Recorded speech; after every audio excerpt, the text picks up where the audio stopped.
Hello दोस्तों, स्वागत है आप सभी का एग्ज़ाम डी में। एग्ज़ाम डी तैयारी एग्ज़ाम की। दोस्तों, इस वीडियो लेक्चर में हम लोग पॉलिटिकल साइंस माइनर का यूनिट 4 को कंप्लीट करने जा रहे हैं। स्टूडेंट की बहुत ज़्यादा डिमांड थी इसको लेकर, ठीक है। और बहुत सारे बच्चे जो है बार बार इसी को जो है बोल रहे कि सर यूनिट 4 करवा दीजिए, यूनिट 4 करवा दीजिए। तो चलिए यूनिट 4 को ही समझ लेते हैं, ठीक है। जिन स्टूडेंट का पॉलिटिकल साइंस जो है माइनर है, यानी कि MN2A में उन्होंने पॉलिटिकल साइंस लिया है, ठीक है, और यूजी सेमेस्टर 2 के स्टूडेंट है, तो उनके लिए वीडियो लेक्चर है, ठीक है। आप ध्यान से देखिए। और अगर आप फर्स्ट सेमेस्टर के हैं तो आपके लिए वीडियो लेक्चर नहीं है, ठीक है। ओनली फॉर सेकंड सेमेस्टर, और वो भी पॉलिटिकल साइंस माइनर जिनका है उनके लिए, ठीक है। अब ये जो एक पॉइंट मैंने लिखा है यहाँ पर, ठीक है, ये सारा का सारा जो है सिलेबस है, जिसमें लिखा है fund management for the party organisation and human resource management, जिसमें कि आपका 7 पॉइंट है। जिसमें पहला हो गया traditional and new ways of generating funds, दूसरा हो गया issue of unaccounted expenditure in election, तीसरा हो गया स्टेट फंडिंग ऑफ इलेक्शन, चौथा हो गया इलेक्ट्रल बॉन्ड्स, पांचवा हो गया मेंबरशिप ड्राइव, छठा हो गया रिस्पॉन्सिबिलिटी मैनेजमेंट, और सातवां हो गया बूथ मैनेजमेंट। देखिए, ये जो है हिंदी और इंग्लिश दोनों में है, ठीक है। ये आपका हिंदी में भी है, ठीक है, और इंग्लिश में भी है। तो अगर आप हिंदी मीडियम के स्टूडेंट हैं या इंग्लिश मीडियम के स्टूडेंट हैं, दोनों ही इस वीडियो को ध्यान से देखिए, दोनों ही के लिए है, ठीक है। और अगर आपका कोई दोस्त जो है जिनका पॉलिटिकल साइंस माइनर है, ठीक है, अगर आपका कोई दोस्त या कोई आपकी कोई सहेली जिनका पॉलिटिकल साइंस माइनर है, यानी कि पॉलिटिकल साइंस को MN लिया है उन्होंने 2A, ठीक है, सेकंड सेमेस्टर के हैं, तो उसको ये वीडियो जो है आप शेयर कर दीजिए ताकि उनको भी हेल्प हो सके, ठीक है।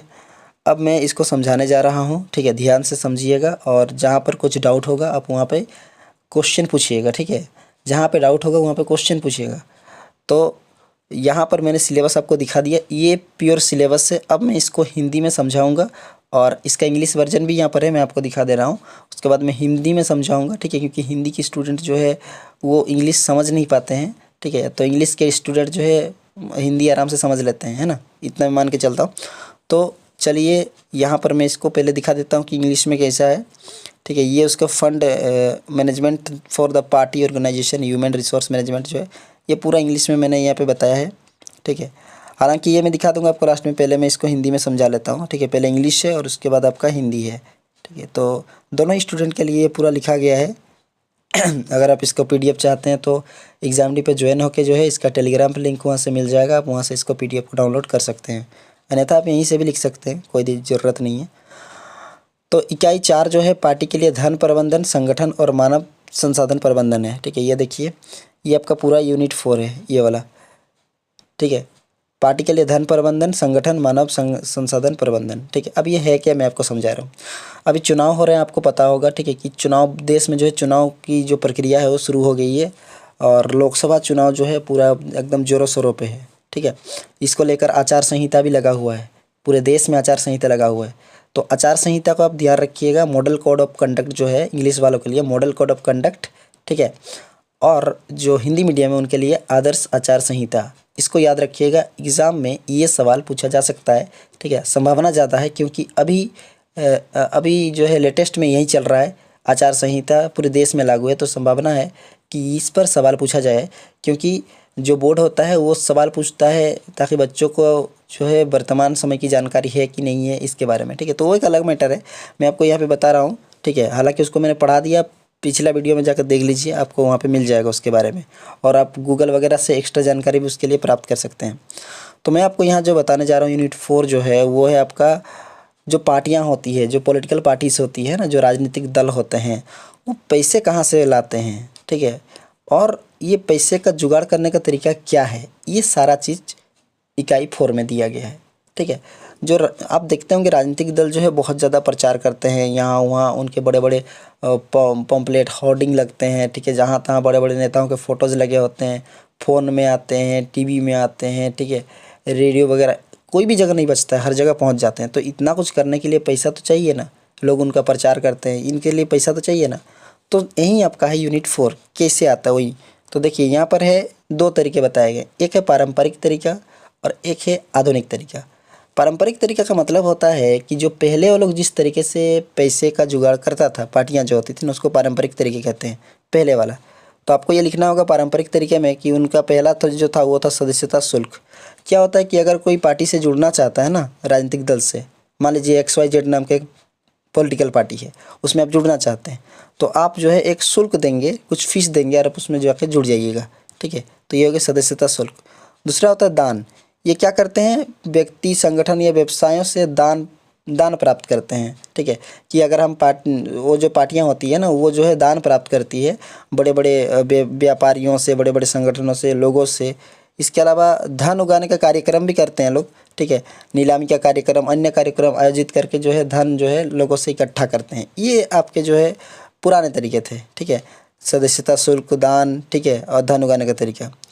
तो ये हो गया पुराने तरीके। अब नए तरीके क्या हो गया, नए तरीके में आ गया क्राउड फंडिंग, ठीक है। वेरी इंपॉर्टेंट, आप इसको याद रखिएगा। तो ये हो गया आपके गैर परंपरागत तरीके। अभी जो वर्तमान तरीके हैं वो है क्राउड फंडिंग। क्राउड का मतलब होता है भीड़, और फंडिंग का मतलब होता है उनसे पैसा इकट्ठा करना। आजकल तो पूरा ज़माना ऑनलाइन हो गया है ना, तो ऑनलाइन होने की वजह से सारे के सारे लोग सोशल मीडिया पे आ गए। फेसबुक, यूट्यूब, इंस्टाग्राम, ठीक है, व्हाट्सएप, ये सारी चीज़ें हो गई, इंटरनेट पे आ गए। तो ये सारी चीज़ें उनके लिए फ़ायदेमंद ऐसे हुई कि अब लोग अधिक से अधिक ऑनलाइन हैं और एक टाइम पे हम लोग बहुत सारे लोगों से जुड़ सकते हैं। तो पॉलिटिकल पार्टियों ने क्या किया, जो राजनीतिक दल थे उन्होंने लोगों से चंदा लेना चालू कर दिया कि देखिए ये पार्टी जो है आपको जीतने के बाद आपके हिसाब से काम करेगी, आपके समाज के लिए जो है काम करेगी, आप इसको जो है चंदा दीजिए। इस प्रकार से लोग उनसे जो है थोड़ा करके चंदा उनको देने लगे, और जिनसे उनके पास बहुत सारा पैसा होने लगा, और इसी पैसे से वो चुनाव लड़ने लगे। एक होता है ऑनलाइन फंड राइजिंग, ठीक है। अपनी वेबसाइट बना ली किसी पार्टी ने, मान लीजिए कि XYZ नाम का एक पार्टी है, उसने अपना क्या बना लिया, वेबसाइट बना लिया, सोशल मीडिया पे अपना अकाउंट बना लिया, और उसके बाद उससे वो पैसा कमाने लग गया, ठीक है। और उसी पैसा का इस्तेमाल करके वो चुनाव लड़ लिया। तो ये सारे के जो तरीके हैं ना, ये हो गए, इसको हम लोग बोलते हैं नया तरीके, जिसमें एक निर्वाचन बॉन्ड भी आता है ना, इसको बोलते हैं इलेक्ट्रोल बॉन्ड, ठीक है। इलेक्ट्रोल बॉन्ड, इस पर सवाल आ सकता है क्योंकि इसको लेकर पिछले कुछ महीनों में बहुत ही बड़ा बवाल हुआ था, तो इस पर सवाल आ सकता है। बहुत बड़ा मुद्दा बन गया था देश में, इलेक्ट्रोल बॉन्ड या निर्वाचन बॉन्ड से आप क्या समझते हैं। तो भारत में सरकार, ये सिर्फ भारत में चलता है, ठीक है। भारत में सरकार द्वारा निर्वाचन बॉन्ड जारी किए जाते हैं जो राजनीतिक दलों को गुमनाम दान प्राप्त करने की अनुमति देता है। यानी कि इलेक्ट्रोल बॉन्ड या निर्वाचन बॉन्ड वो बॉन्ड होता है जिसमें जो सरकार होता है ना, वो बॉन्ड जारी करता है, और राजनीतिक दल को जो है कोई भी अपना दान जो है दे सकता है। वो बॉन्ड खरीद के राजनीतिक दल को दे देगा और उससे राजनीतिक दल को पैसा मिल जाएगा। मान लीजिए कि एक कागज़ है, मैं आपको इलेक्ट्रल बॉन्ड को थोड़ा समझा देता हूँ क्योंकि इससे क्वेश्चन आने की संभावना है। तो इलेक्ट्रल बॉन्ड, मान लीजिए कागज़ है, ठीक है। ये कागज़ को सरकार ने जारी किया कि इसको इतना रुपया दे के आप 1000 रुपया दे के खरीद सकते हैं। तो कोई आदमी आया, इसको 1000 रुपया लेके खरीद लिया, ठीक है। और SBI बैंक में, ठीक है, स्टेट बैंक ऑफ इंडिया में जो है इसको खरीद लिया, और ख़रीदने के बाद वो कहाँ चला गया, नेता के पास या किसी पार्टी के पास, और उसको ये वाला दे दिया, ठीक है। जब उसको ये वाला दे दिया तो वो पार्टी क्या करेगा, उसी बॉन्ड को ले जाके वापस SBI बैंक में देगा, यानी कि स्टेट बैंक ऑफ इंडिया में देगा। और स्टेट बैंक ऑफ इंडिया क्या करेगा, उसको भुना देगा। भुना देने का मतलब होता है कि उससे जितना पैसा होगा वो उसको दे देगा जितना उसमें लिखा रहेगा। तो इसमें क्या होता है ना कि जो चंदा देता है उसकी जानकारी जो है SBI या फिर नेता किसी को भी सार्वजनिक नहीं करता है कि कौन पैसा दिया, ठीक है, कितना पैसा दिया, ये सारी जानकारी जो है किसको दिया, ये सब नहीं होता है। तो इसे बोलते हैं इलेक्ट्रल बॉन्ड, चुनावी बॉन्ड। आगे इसमें और पढ़ेंगे इसके बारे में, ठीक है। देखिए, चुनाव में अनियंत्रित व्यय का मुद्दा बहुत बड़ा मुद्दा है कि चुनाव में जो अनियंत्रित व्यय होते हैं, इस पर सवाल आ सकता है कि चुनाव में जो फिजूल खर्चियाँ होती है या फिर हद से ज़्यादा खर्चे होते हैं उसको कैसे रोका जाए। तो चुनाव में उम्मीदवार और राजनीतिक दल अक्सर कानूनी सीमा से अधिक खर्च करते हैं, ठीक है। देखा जाता है कि 1 लाख रुपया ही आपको खर्च करना है, लेकिन 1 लाख रुपया नहीं, वो लोग 1 करोड़ से ज़्यादा खर्च कर देता है, ठीक है। तो इसके परिणाम क्या होते हैं, इसके परिणाम होते हैं भ्रष्टाचार में वृद्धि हो जाता है, ठीक है। चुनाव असमान हो जाते हैं, गरीब लोग चुनाव नहीं लड़ पाते, लोकतंत्र धीरे धीरे कमज़ोर हो जाता है, जिसके हाथ में पैसा है वो चुनाव जीत जाता है। समाधान क्या है, चुनाव बॉय पर जो सख्त सीमाएं लगा देना है, चुनाव आयोग द्वारा उसकी बेहतर निगरानी करनी है, और पारदर्शिता में वृद्धि करना है कि 1 लाख से ज़्यादा चुनाव में कोई भी प्रचार नहीं कर सकता, ऐसे करके अगर लगा देता है तो ये समझिए कि चुनाव में थोड़ी पारदर्शिता आएगी। और चुनाव में जब पारदर्शिता आएगी तो लोग धीरे धीरे जो है जो चुनाव लड़ने के लिए हिम्मत जुटा पाएंगे, नहीं तो गरीब लोग कभी चुनाव नहीं लड़ पाएंगे, ठीक है, उनके लिए सपना ही रह जाएगा। चुनावों का राज, ठीक है। तो चुनाव का जो राज्य है जिसमें राज्य वित्त पोषण होता है, ठीक है, फिनांसियरिंग जो होता है, तो फिनांजीरंग जो होता है तो इसमें इसको बोलते हैं राज्य वित्त पोषण, ठीक है। तो राज्य जो वित्त पोषण होता है सरकारों द्वारा राजनीतिक दलों या उम्मीदवारों को वित्तीय सहायता प्रदान करता है। यानी कि सरकार जब राजनीतिक दल या उम्मीदवारों को वित्तीय यानी पैसे का मदद करता है तो उसको बोलते हैं राज्य वित्त पोषण, ठीक है, राज्य वित्त पोषण।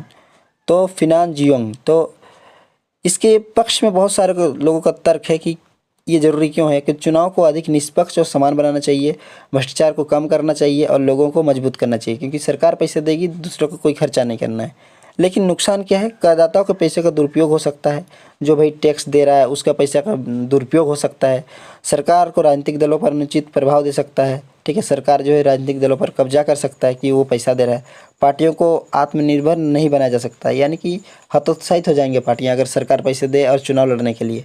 तो ये मुद्दा जो है, ये जो फिनांजिंग है, ये जो है ये बताता है कि चुनाव लड़ना है तो सरकार पैसे देगी। तो ये थोड़ा विवाद का विषय है, ठीक है। तो क्योंकि इसमें पार्टियों का अपने ऊपर जो स्वामित्व होता है, जो मालिकाना हक होता है, वो ख़त्म हो जाएगा। अब मैं निर्वाचन बॉन्ड पे वापस आता हूँ क्योंकि इंपॉर्टेंट है, तो ये आपका फिर से दिया हुआ है, ठीक है। इलेक्ट्रल बॉन्ड तो सरकार द्वारा जारी किया जाता है वित्तीय साधन जो राजनीतिक दलों को गुमनाम दान, या याद रखिए गुमनाम दान प्राप्त करने की अनुमति देता है। यानी कि कौन दान दे रहा है इसका खबर जो है किसी को नहीं पता, ठीक है।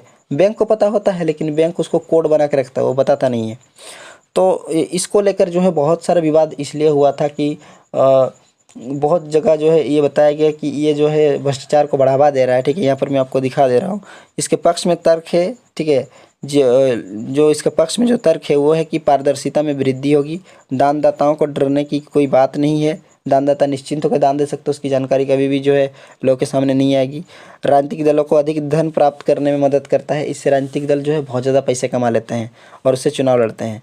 लेकिन इसके खिलाफ में तर्क ये है कि भ्रष्टाचार को ये बढ़ावा देता है, दानदाताओं की जवाबदेही कम हो जाती है और चुनाव में काले धन का उपयोग बढ़ सकता है, ठीक है। वेरी इंपॉर्टेंट, जो मान लीजिए कुछ काला धन होता है, ठीक है, तो काले धन का मतलब क्या होता है कि लोगों से जो लुटा हुआ पैसा होता है उस पैसा का इस्तेमाल लोग जो है राजनीतिक पार्टी को चंदा के रूप में दे देंगे और उनका नाम भी सामने नहीं आएगा, जिस वजह से कोई भी व्यक्ति जो है अब यहाँ वहाँ से चोरी वोरी का पैसा को भी ला के डाल देगा, ठीक है। और इस वजह से जो है देश में जो है स्थिति खराब हो सकती है, ठीक है। तो इसको लेकर बहुत सारे जो है सुप्रीम कोर्ट में इसको लेकर सुनवाई हुई और सुप्रीम कोर्ट ने जो इलेक्ट्रल बॉन्ड है उसको असंवैधानिक करार दिया, यानी कि अनकॉन्स्टिट्यूशनल इसको बना दिया है कि अब जो है ये असंवैधानिक है और अब से इसको जो है बंद करा दिया गया। तो ये जो है पहले चलता था, ठीक है, और उसके बाद धीरे धीरे जो है ये अभी ख़त्म हो गया। तो यहाँ पर जो है सदस्यता अभियान एक होता है। सदस्यता अभियान के बारे में आप पेपर में पढ़ते रहते होंगे कि इस पार्टी में इतने सारे लोग जाके मिल गए, उस पार्टी में इतने सारे जो लोग जाके मिल गए। तो नए सदस्यों को भर्ती करने और बनाए रखने के लिए पार्टी द्वारा जो प्रयास होता है इसी को सदस्यता अभियान कहते हैं। इसके लाभ होते हैं, इसके लाभ और नुकसान दोनों हैं। इसके लाभ हैं, पार्टी को अधिक पैसा प्राप्त होता है, जितने लोग जुड़ेंगे उससे पैसा मिलेगा। पार्टी का आधार मजबूत होता है कि बहुत सारे लोग जुड़े, और स्वयंसेवकों की भर्ती में मदद करता है। लेकिन इस अभियान चलाने के लिए डोर टू डोर अभियान करना पड़ता है, ठीक है, जाना पड़ता है, द्वार द्वार पे सोशल मीडिया का उपयोग करना पड़ता है, सार्वजनिक कार्यक्रम आयोजित करना पड़ता है, बहुत सारे काम उनको करने पड़ते हैं। उत्तरदायित्व प्रबंधन, ठीक है, मतलब मैनेजमेंट करना पड़ता है। उत्तरदायित्व प्रबंधन का मतलब होता है पार्टी द्वारा यह सुनिश्चित करने के लिए किए गए प्रयास कि धन की जिम्मेदारी का उपयोग कैसे किया जाए। तो बजट बनाना, उसका पालन करना, पैसे का लेन देन करना, जवाबदेही तय करना, इसी को बोलते हैं उत्तरदायित्व प्रबंधन। किसके ऊपर जिम्मेदारी जाएगी? तो पार्टी में बहुत सारे लोग ऐसे होते हैं जो पैसे की जिम्मेदारी लेते हैं, कुछ लोग ऐसे होते हैं जो कि प्रचार की जिम्मेदारी लेते हैं, कुछ लोग ऐसे होते हैं जो कि चुनाव लड़ने की जिम्मेदारी लेते हैं। तो ये सारी चीज़ें बटी हुई है। अब अंतिम पॉइंट आपका बूथ प्रबंधन, ठीक है। तो बूथ प्रबंधन क्या है? बूथ किसे बोलते हैं? जहाँ पर वोट देने जाते हैं आप, ठीक है, अगर आपने वोट दिया है तो जहाँ वोट देने जाते हैं ना, कोई स्कूल वगैरह हो गया, तो उसी को हम लोग बोलते हैं बूथ, ठीक है। तो चुनाव के दौरान मतदान केंद्रों के प्रबंधन के लिए पार्टी द्वारा प्रयास किया जाता है कि हम लोग जो है बूथ प्रबंधन करें, ठीक है। इसका महत्व होता है कि ये सुनिश्चित करता है कि मतदान सुचारू रूप से निष्पक्ष रूप से हो सके। जहाँ बूथ होता है वहाँ पर सभी पार्टियों के जो है प्रतिनिधि बैठे रहते हैं ताकि वहाँ पर किसी प्रकार का भ्रष्टाचार ना हो। मतदाताओं को मतदान करने में वो लोग मदद करता है और पार्टी के लिए वोटों का अधिकतम करने में मदद करता है, ठीक है। बूथ प्रबंधन के तरीके। बूथ प्रबंधन को हम लोग स्वयंसेवकों की भर्ती और प्रशिक्षण करके, मतदान केंद्रों का प्रबंधन करके, मतदाताओं को मतदान करने के लिए प्रोत्साहित करके बूथ प्रबंधन कर सकते हैं। तो जो पार्टियां होती है वो क्या करती है, स्वयंसेवकों की भर्ती करती है और मतदान केंद्रों का प्रबंधन होता है और मतदाताओं को प्रोत्साहित किया जाता है कि वोट दीजिए, ठीक है। तो यह इकाई महत्वपूर्ण है क्योंकि यह राजनीतिक दलों के कामकाज के लिए महत्वपूर्ण पहलुओं को कवर करता है। धन प्रबंधन, संगठन, मानव संसाधन प्रबंध सभी राजनीतिक दलों की सफलता के लिए आवश्यक है। तो अतिरिक्त जानकारी थोड़ा देख लीजिए कि इस इकाई से संबंधित विभिन्न कानून और नियमों के बारे में थोड़ा जानना महत्वपूर्ण है। बहुत सारे ऐसे नियम कानून हैं जिसको आपको जानना चाहिए और राजनीतिक दलों द्वारा धन के उपयोग पर नज़र रखने वाली विभिन्न संस्थाएं भी हैं, उनके बारे में भी आपको जानना चाहिए, ठीक है। आप ईडी के बारे में सुन रहे होंगे, ठीक है। ईडी के बारे में ये अभी जो है पिछले जो है इस साल के कहें या पिछले साल के कहें, ठीक है। ईडी जो है पूरे देश में जो है एकदम छाया हुआ है, ठीक है। ईडी के बारे में अब क्या होता है ना कि बच्चा से लेकर बड़ा सब कोई जानता है।